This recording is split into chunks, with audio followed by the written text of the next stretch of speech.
ලක්දිව පාලන බලය තම අතට පත් කරගනුවස්. මෙරටට ගොඩබට හිරු නොබසින අධිරාජධානියේ සුදු මිනිසුන්.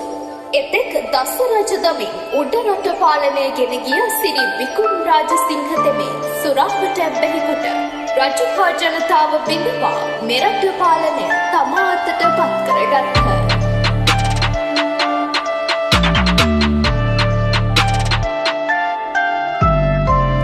ගලපුර වික්‍රම රජසිංහ නිතිගරු ධර්මික රජ කළ සතු පින පරගති උන්නට දඬුවම් දෙන්නට නොපැකිල රජ බල පෙන්වා නිතෙතින යාපා පටුනෙන් මාකම් පුරයෙන් කොළුම් තොටින් ගෝ කන්න තිත්තේන්න ගියා සුදු බල සින්දා බින්දා ලක්ෂණයගෙන් පසුම් වින්දා ලක්දිව අධිපති උඩ රට නරපති සෙංකට ගලපුර දළදා හිමිපති කාලෙත් එක්කම සැලසුම් ආවා සුද්දක පදයට රජුට වූවා තරහව වෛරය සුරාව සූදුව උඩ රට සිහසුන පාගා දැම්මා.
නිදහස ලබා වසර 70ක් ගතවන ආකල්පමය වශයෙන් අප අදත් උඩරට ගිවිසුම අත්සන් කරන සමයේ බෝතලයට වත් පාර්සලයට රටක අනාගතය තීරණය කරන්නට ඉඩ නොදී දියුණු සමාජයක් නිර්මාණය කරනුවස් සපුද්දිකව අප සතු පරමාධිපත්‍ය බලය භාවිතා කරමු.